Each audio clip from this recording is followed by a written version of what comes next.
uma pergunta que eu faço para vocês é se HIP é para todos, né? HIP é para todos? Toda fazenda deve fazer HIP? E aí a gente precisa lembrar muito do que a Roniata falou para nós, né?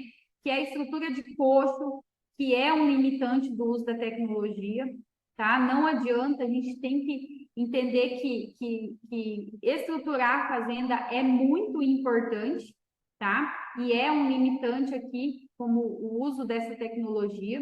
Não adianta a gente trabalhar com altos níveis de suplementação, visando imprimir ganhos de peso superiores, se a gente não está tendo uma estrutura de coxo interessante ali para eu poder estar tendo uma eficiência de fornecimento, tá? Uma outra coisa também, cuidar com o excesso de lotação, né? Às vezes eu estou trabalhando uma RIP, eu estou colocando muito animal, né? Tanto nas águas quanto na seca. E aí eu também posso levar a uma degradação, né, muito grande do meu pasto. Então, esse equilíbrio entre a taxa de lotação, né, e a gente ter um pasto perene é bastante importante, tá?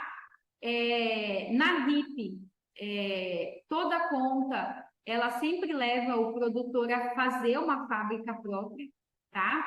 Embora ele possa comprar suplemento pronto ali para consumo, ele acaba tendo uma margem de lucro mais apertada. Então, o sistema de RIP, ele sempre leva esse produtor a implantar uma fábrica na fazenda, tá? Por quê? Porque a quantidade de suplemento ela começa a se tornar muito grande.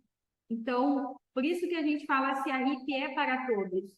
Porque à medida que eu começo a intensificar o meu sistema, eu tenho que ter fábrica, eu tenho que ter estrutura de coxo, eu tenho que cuidar do manejo do meu pasto, eu tenho que ter logística, eu vou trabalhar muito o meu fluxo de caixa, né?